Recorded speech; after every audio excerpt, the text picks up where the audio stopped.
Baik, Bapak akan mengabsen nama satu bila ada yang tidak masuk, tolong bilang ya.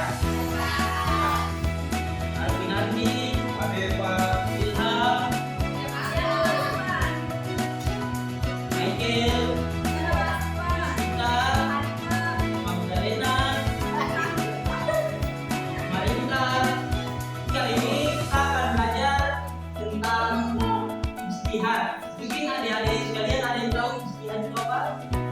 Ya, jadi Bapak di sini jelaskan ya. Istihad adalah sebuah usaha menggunakan akal pikiran dan kemampuan oleh ulama untuk meluruskan hukum Islam yang tidak disebutkan di dalam Al-Quran dan hadis.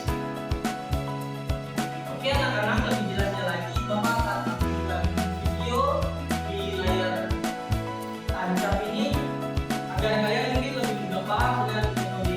Kata istihad itu berasal dari bahasa Arab, yaitu istihadat yang tadi itu istihadat yang berarti memobilisasi semua keterampilan untuk menanggung beban.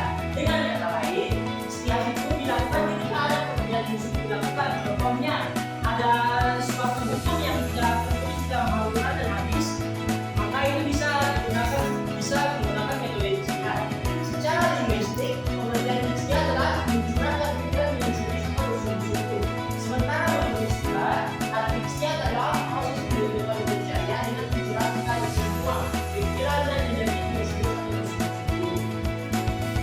Dalam Islam, istihad adalah sumber hukum Islam setelah Al-Quran dan hadis. Fungsi utama dari istihad adalah untuk menetapkan hukum yang tidak dibahas di dalam Al-Quran dan tidak ada di dalam hadis.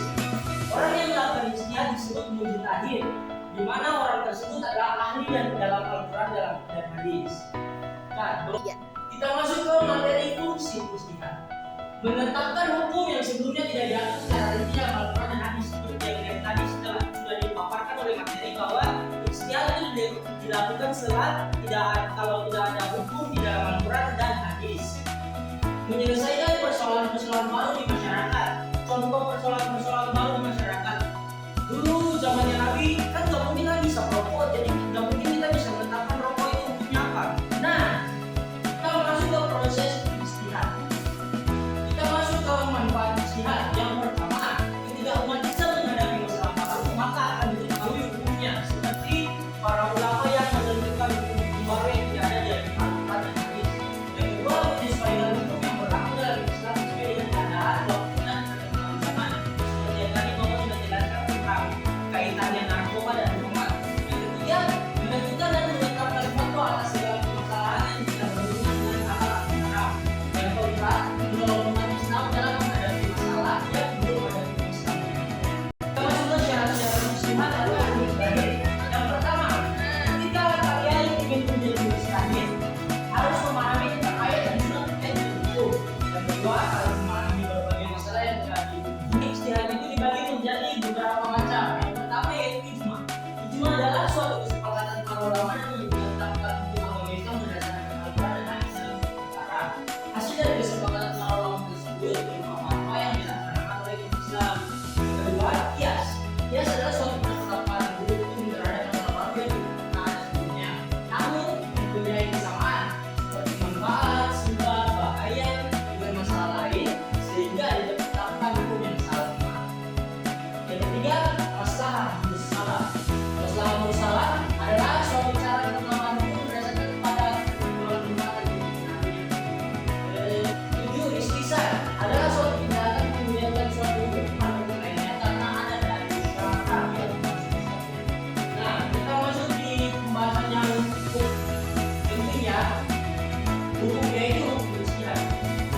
Hukum istihad bisa menjadi fardu ain bagi seseorang yang ditanya tentang sesuatu yang tidak belum diketahui hukumnya. Begitu pula apabila peristiwa tersebut dialami sendiri oleh seseorang dan dia ingin mengetahui hukumnya.